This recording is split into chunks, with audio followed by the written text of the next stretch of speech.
فاتحہ.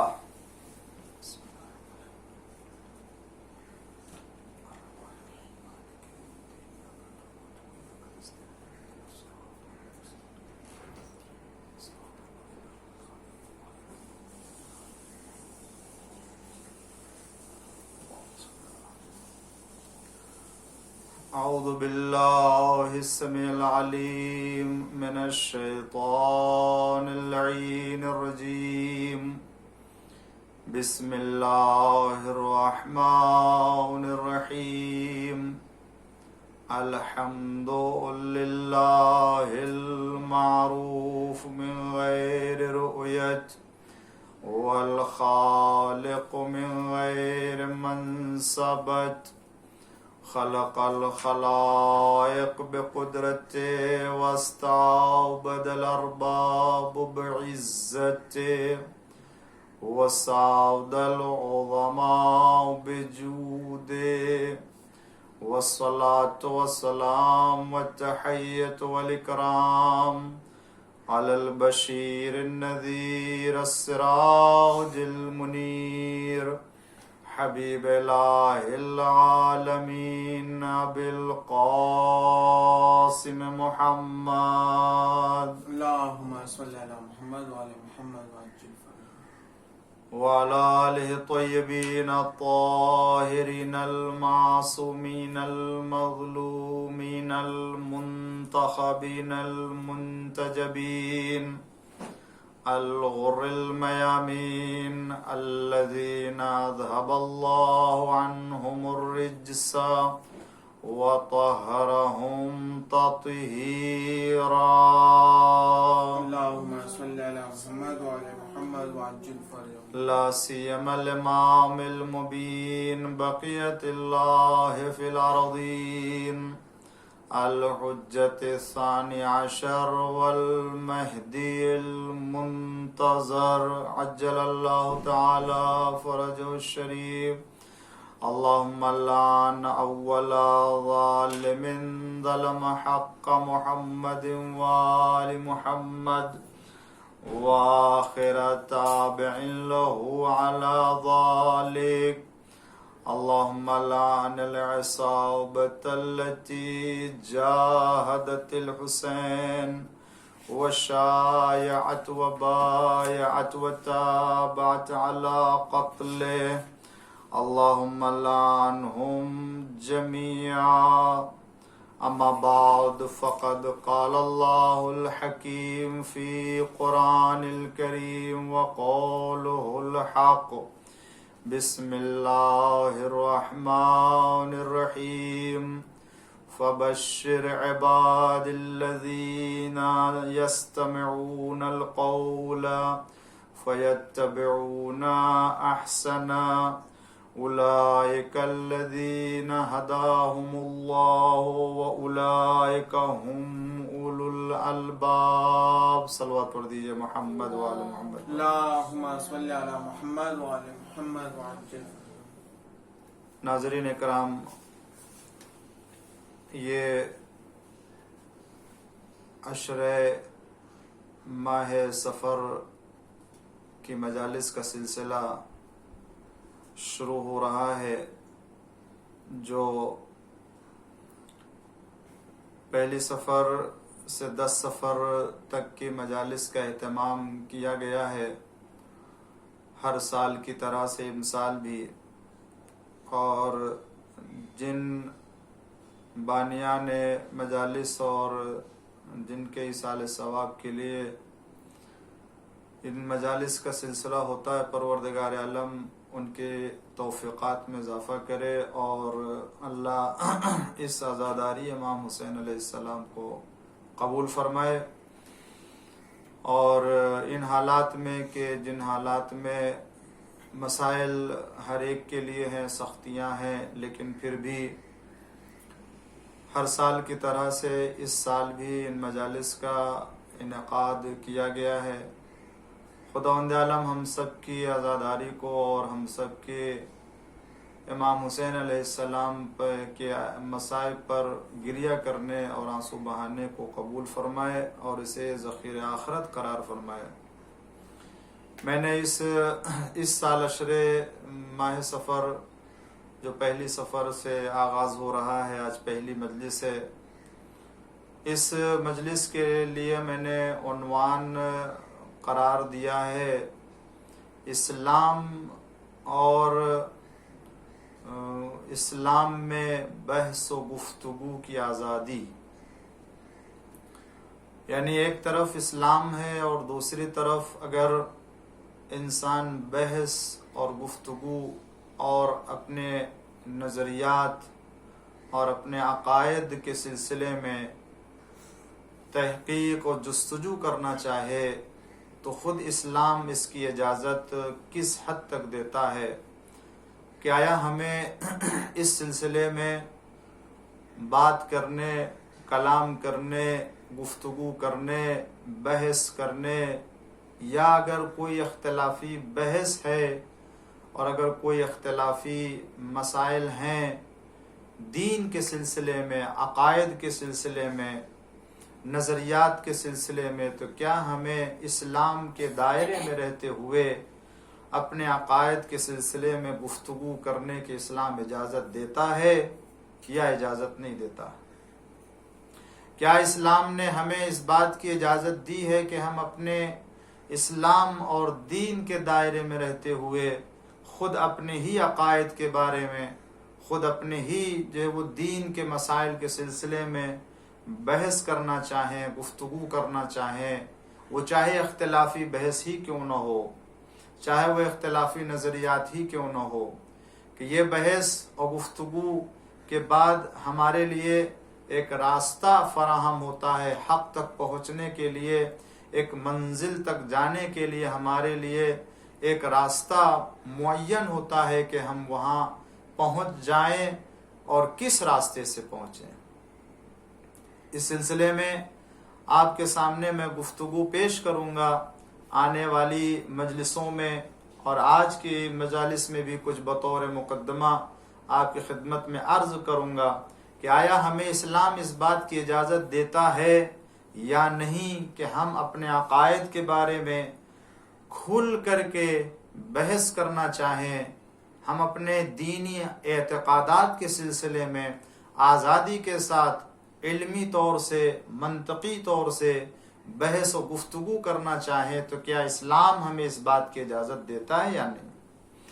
اس عنوان کے لیے میں نے سرنامہ کلام قرار دیا ہے سورہ زمر کی 17 اور 18ویں آیہ کریمہ ہے، جس میں پروردگار عالم ارشاد فرماتا ہے کہ فَبَشِّرْ عِبَادِ الَّذِينَ يَسْتَمِعُونَ الْقَوْلَ وَيَتَّبِعُونَ أَحْسَنَهُ، پیغمبر بشارت دے دیجئے میرے ان بندوں کو جو باتوں کو سنتے ہیں اور ان میں جو اچھی بات ہوتی ہے اس کا اتباع کرتے ہیں.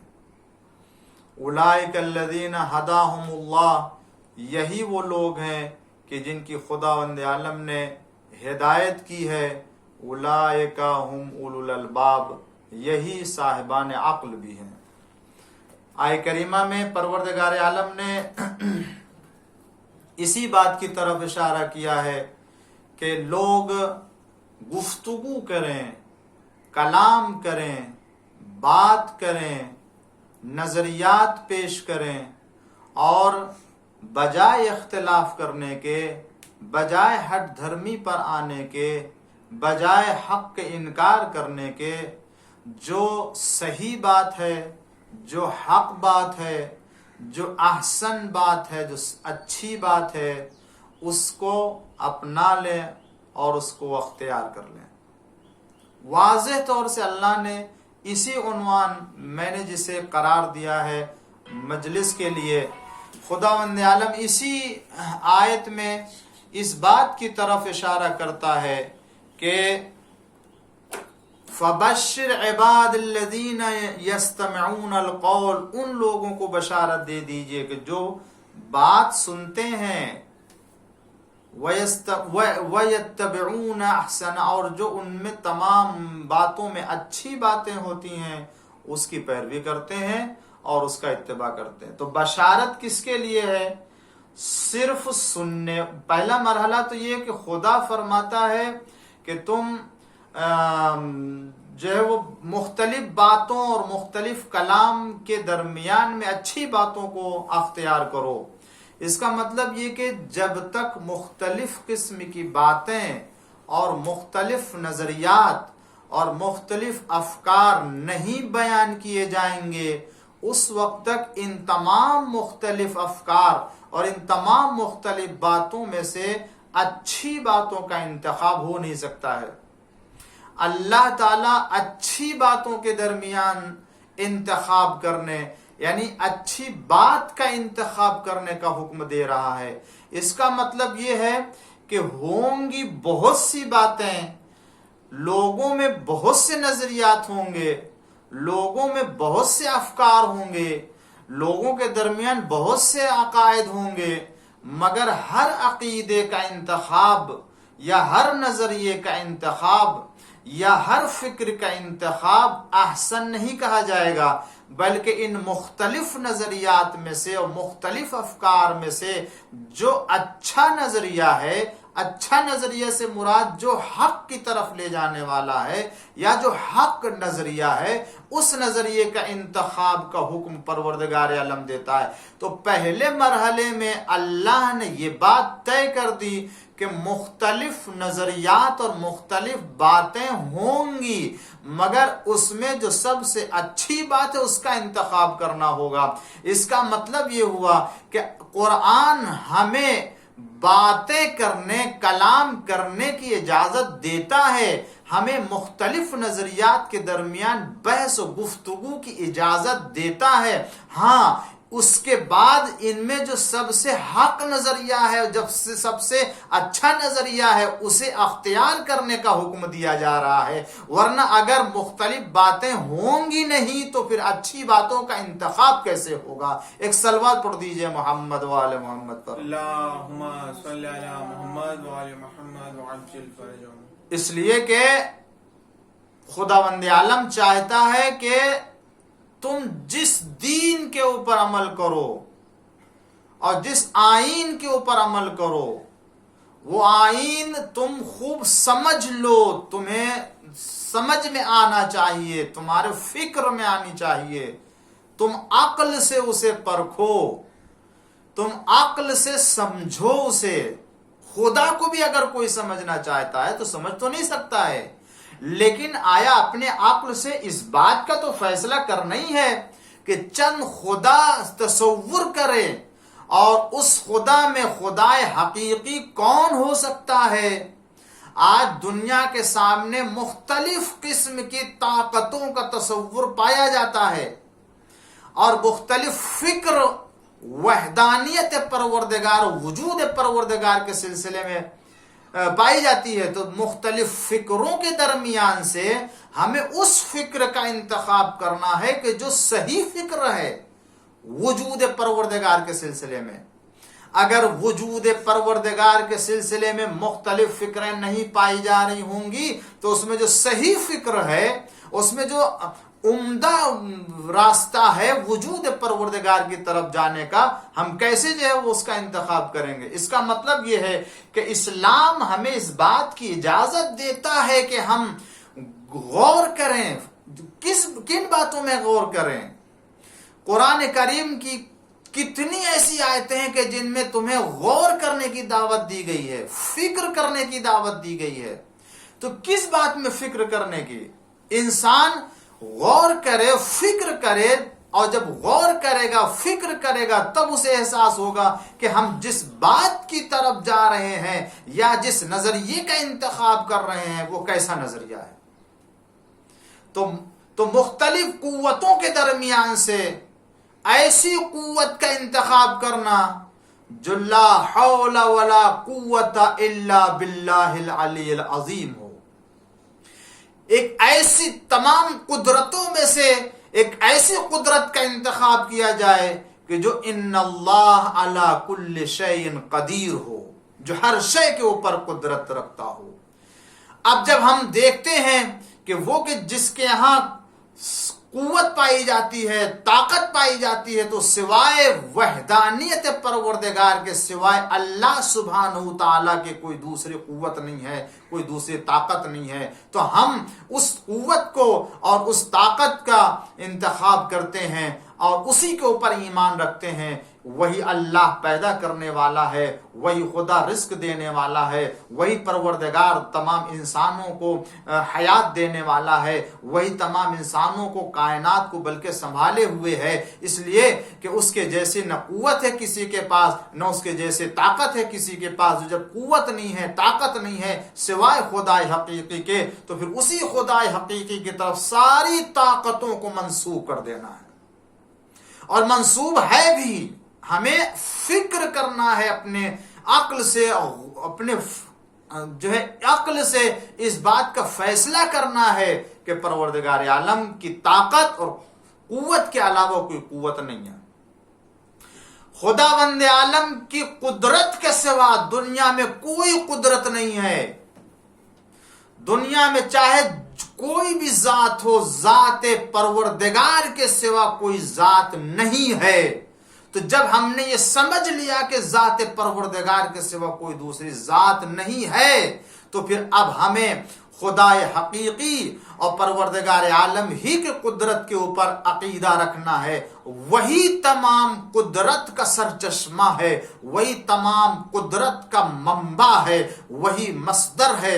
تمام قوتیں اور تمام قدرت اسی کی ذات سے ہے۔ اگر کسی کے پاس ذرا برابر بھی کوئی قدرت پائی جاتی ہے تو وہ اسی اللہ کی جانب سے ہے، چاہے وہ کسی کے مسائل کو حل کرنے کا مسئلہ ہو، چاہے وہ کسی کے روزی اور معیشت سے تعلق مسئلہ ہو، چاہے وہ انسان کے بیماری سے متعلق ہو، چاہے انسان کے اقتصاد سے متعلق ہو، چاہے انسان کے کاروبار سے متعلق ہو، چاہے انسان کے اولاد سے متعلق ہو، چاہے انسان کے جو ہے وہ جسم سے متعلق ہو، جتنی بھی قدرت ہے، جو بھی طاقت ہے، وہ سب اللہ کی دی ہوئی ہے۔ تو اب ہمیں دنیا میں اگر قدرت کے کئی سرچشمے نظر آتے ہیں تو ہمیں ان تمام قدرت کے سرچشمے کو اور مصدر کو سامنے رکھنا ہوگا اور ان سے گفتگو کرنا ہوگی، ان کے بارے میں غور کرنا ہوگا، نظریات رکھنے والوں سے بحث کرنا ہوگی، نظریات رکھنے والوں سے گفتگو کرنا ہوگی کہ اگر تم خدا حقیقی کے مقابلے میں تم خدا کی قدرت کے علاوہ کسی اور کی قدرت کے قائل ہو تو بتاؤ تمہاری دلیل کیا ہے۔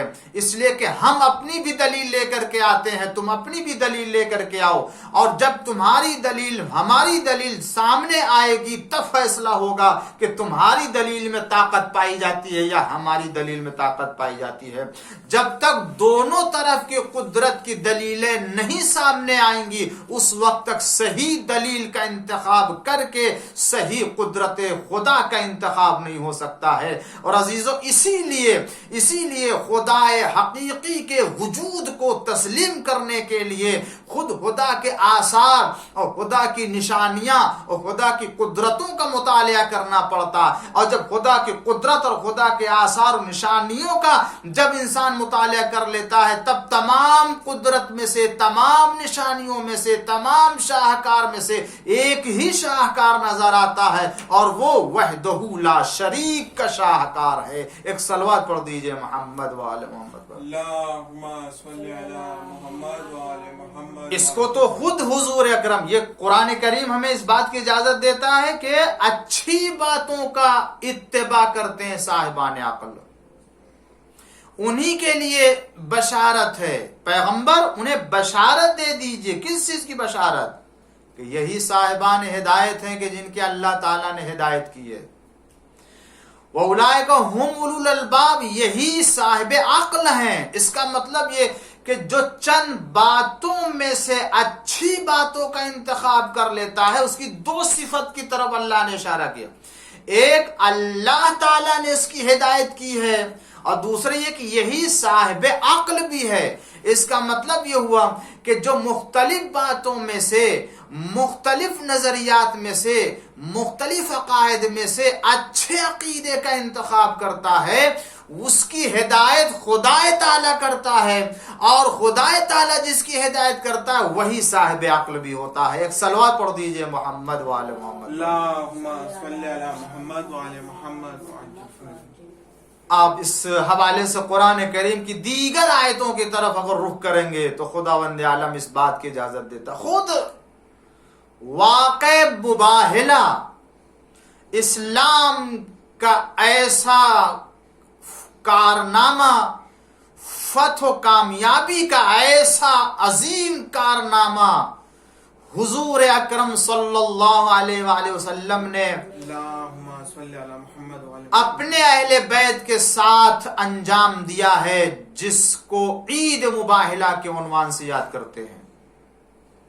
اگر اجازت نہ ہوتی گفتگو کرنے کی، کلام کرنے کی، اگر متضاد فکروں کے بارے میں بحث کرنے کی اجازت نہ ہوتی تو حضور اکرم کبھی بھی نصارائے نجران سے بحث کرنے کے لیے، گفتگو کرنے کے لیے خود مدینے میں وہ آتے بھی نہیں، اور حضور اکرم ان سے گفتگو نہ کرتے۔ آپ ڈائریکٹ بطور مستقیم ان کو کہتے کہ نہیں، میں نے پیغام خدا سنایا ہے، توحید کا پیغام دیا، لہذا تمہاری ذمہ داری یہ ہے کہ تم میرے خدا کو تسلیم کر لو۔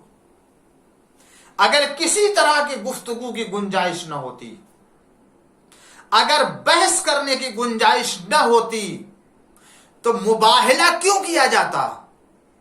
مباہلہ کیا ہے؟ مباہلہ دو متضاد فکر اور دو متضاد عقیدہ، دو الگ الگ عقیدے کے بارے میں بحث و گفتگو کے بعد جو حق کے اوپر ہے اس کا انتخاب کرنا، جو باطل پر ہے اس کے اوپر لعنت بھیجنا۔ تو اب اگر دو متضاد فکروں کے درمیان میں گفتگو کی اجازت نہ ہوتی تو اللہ تعالیٰ اپنے پیغمبر سے کیوں فرماتا فَقُلْ تَعَالَوْا نَدْعُ أَبْنَاءَنَا وَأَبْنَاءَكُمْ وَنِسَاءَنَا وَنِسَاءَكُمْ وَأَنفُسَنَا وَأَنفُسَكُمْ ثُمَّ نَبْتَهِلْ فَنَجْعَلْ لَعْنَةَ اللَّهِ عَلَى الْكَاذِبِينَ۔ اے پیغمبر، اب جب یہ بحث ہو چکی اور یہ بحث میں کٹ حجتی کرنے لگے تو اب ان سے کہہ دیجئے کہ تم اپنے بیٹوں کو لے کر کے آؤ، ہم اپنے بیٹوں کو لے کر کے آتے ہیں، تم اپنی عورتوں کو لے کر کے آؤ، ہم اپنی عورتوں کو لے کر کے آتے ہیں، تم اپنے نفسوں کو لے کر کے آؤ، ہم اپنے نفسوں کو لے کر کے آتے ہیں، ثم نبتے، پھر اس کے بعد مباہلہ کر لیتے ہیں، فَنَجْعَلْ لَعْنَةَ اللَّهِ عَلَى الْكَاذِبِينَ، جو ہم میں سے جھوٹا اس کے اوپر خدا کے لائن۔ اس کا مطلب مباہلے سے پہلے بحث ہوئی ہے۔ اور آپ تاریخ مباہلہ اٹھا کر کے دیکھیے، حضور اکرم نے کتنی گفتگو کی ہے نصارہ نجران سے، انہوں نے اپنی دلیلیں دی، حضور اکرم نے اپنی دلیل پیش کی، انہوں نے اس کو نہیں مانا، حضور اکرم نے اس پر دلیل دی، اور وجود پروردگار کے سلسلے میں ایک معرکۃ الآراء گفتگو ہوتی ہے دو متضاد مسلک میں اور دو متضاد عقیدے کے درمیان۔ غور کریں ناظرین اکرام، میں جو آپ کی خدمت میں یہ موضوع لے کر کے آیا ہوں، اس موضوع کے سلسلے میں ذرا فکر کریں، غور کریں، آیا اسلام میں بحث و گفتگو دو مسلک یا دو متضاد فکر کے درمیان، دو الگ الگ عقیدے کے درمیان میں گفتگو اور بحث کا دروازہ کھلا ہوا یا نہیں کھلا؟ یہ تو میں عہد پیغمبر کی گفتگو کر رہا ہوں، مباہلے کے حوالے سے، جس میں حضور اکرم نے نصارہ نجران کے سامنے اپنی باتیں کی اور نصارہ نجران نے اپنی بات پیش کی۔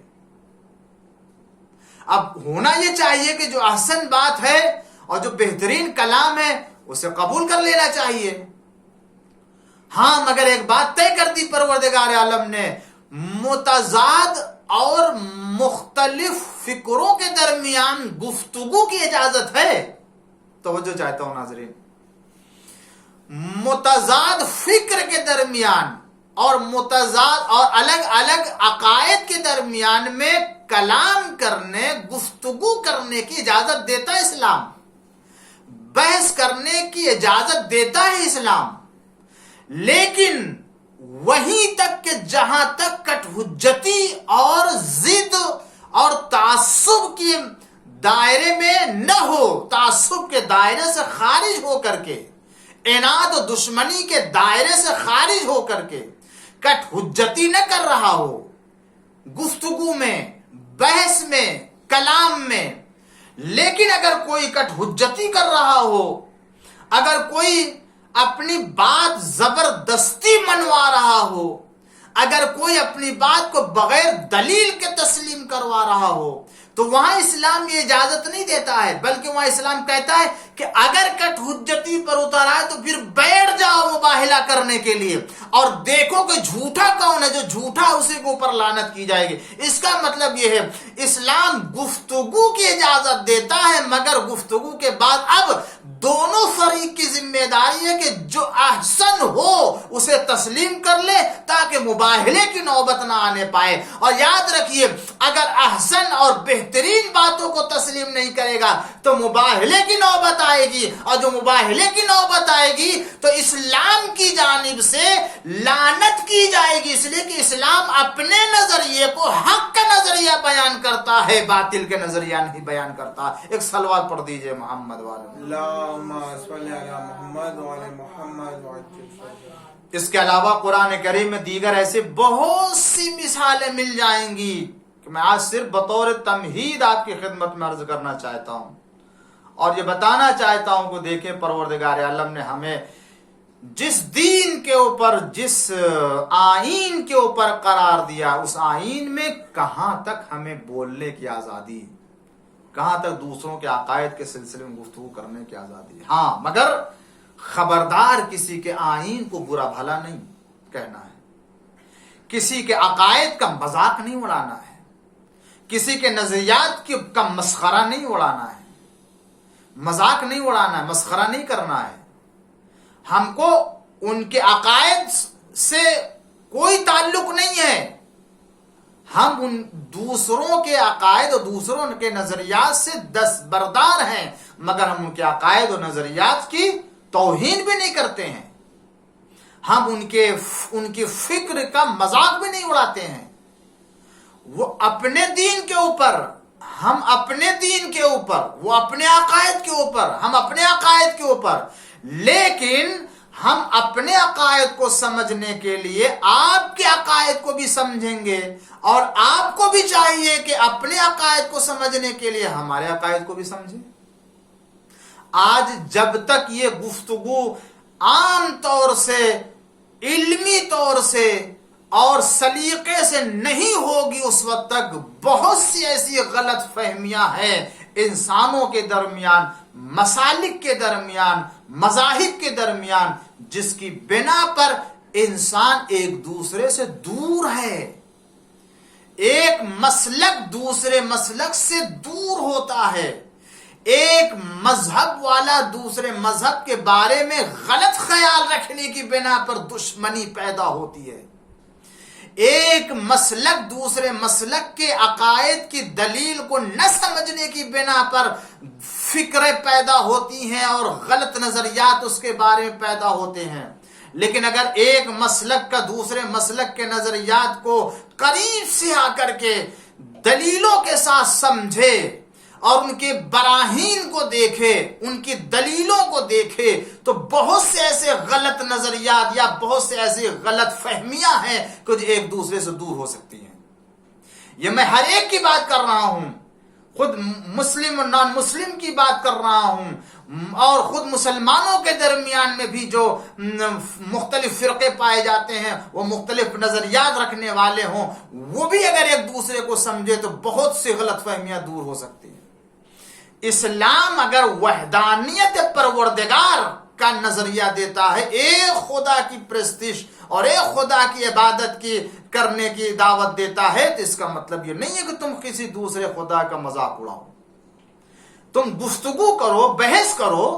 اسلام کسی بھی دین یا کسی بھی مذہب یا کسی بھی آئین کا مذاق اڑانے کی اجازت نہیں دیتا ہے، مگر ہاں ان کے سلسلے میں غور و فکر کرنے کی دعوت ضرور دیتا ہے۔ ان کے بارے میں سوچنے اور ان کے بارے میں مطالعہ کرنے کی اجازت ضرور دیتا ہے۔ اسی بنیاد پر مسلمان ایک دوسرے کے دین کو سمجھنے کے لیے اس کے آئین کا مطالعہ کرتا ہے۔ اور آپ دیکھ لیجئے، یہی وجہ ہے کہ آج ہمارے ہاں جو مذاہب میں یا ادیان میں دوریاں پائی جاتی ہیں وہ اس بنا پر ہے کہ وہ ان کے عقائد کی بنیاد کو نہیں جانتے۔ یہی وجہ ہے کہ اسلام کے عقائد اور اسلام کے نظریات کے سلسلے میں بھی جو لوگ مختلف نظریہ رکھتے ہیں وہ بھی اگر اسلام کو قریب سے آ کر کے دیکھیں، اسلام کو نزدیک سے آ کر کے دیکھیں، اگر اسلام کے عقائد کی بنیاد کو سمجھیں گے اور اسلام کی تعلیمات سے آشنا ہوں گے تو میں یقین سے کہتا ہوں کہ نہ جانے کتنے ایسے نظریات اور نہ جانے کتنی ایسی فکریں ہوں گی اسلام کے سلسلے میں کہ جو غلط فہمی کی بنیاد پر قائم ہوگی، اور اسلام کو سمجھنے کے بعد یقیناً وہ غلط فہمی دور ہو سکتی ہے۔ اس طرح کے نہ جانے کتنی ایسی مثالیں پائی جاتی ہیں کہ جو اسلام سے نفرت کرنے والے تھے، اسلام سے دوری اختیار کرنے والوں میں سے تھے، اسلام کے خلاف پروپگنڈا کرنے والوں میں سے تھے، قرآن کے خلاف جو ہے وہ اقدام کرنے والوں میں سے تھے، پیغمبر اسلام صلی اللہ علیہ وسلم کے خلاف توہین کرنے والے تھے۔ بہت سے ایسے افراد جنہوں نے اسلام کو سمجھا، دین کو سمجھا، قرآن کو سمجھا، تو دین و اسلام سمجھنے کے بعد انہیں اسلام کی تعلیمات سمجھ میں آئی۔ جب اسلام کی تعلیمات سمجھ میں آئی تب ان کو اندازہ ہوا کہ ہم کتنی حقیقت سے دور ہیں، اور جب واقعی حقیقت سے قریب ہوئے تو انہوں نے اسلام کا کلمہ پڑھ لیا، اور اسلام کا کلمہ پڑھنے کے بعد پھر اسلام کے تعلیمات کو پھیلانا شروع کر دیا۔ اسلام نہ زبردستی کسی کو اپنی طرف لانے کی دعوت دیتا ہے، نہ کسی کو زبردستی اس کے آئین کو چھوڑ دینے کی دعوت دیتا ہے۔ اسلام گفتگو کی اجازت دیتا ہے۔ اسلام بحث، علمی بحث کی دعوت دیتا ہے۔ تم علمی بحث کرو، گفتگو کرو۔ یہ تو اسلام اور غیر اسلام کے سلسلے میں نے آپ کے سامنے 2-4 باتیں عرض کی ہیں۔ اگر آپ خود اسلام کے مختلف مکاتب فکر کے درمیان کی گفتگو دیکھ لے تو اس میں بھی آپ کو یہ نظر آئے گا کیا کہ اگر کوئی شیعہ مذہب سے نفرت کرتا ہے تو اس کے نفرت کی دلیل وہ پروپگنڈا، وہ جھوٹی باتیں ہیں کہ جن کو لوگوں تک پہنچایا گیا اور صحیح باتوں سے آشنا نہیں کرایا گیا۔ کتنے ایسے الزامات ہیں مذہب تشیع کے اوپر، کتنے ایسے بہتان ہیں مذہب اہل بیت کے اوپر کہ جس کی کوئی حقیقت نہیں ہے، جس کی کوئی حقیقت نہیں ہے، جس کا کوئی پتہ نہیں ہے مذہب اسلام میں، مذہب تشیع میں، مگر دنیا کا مسلمان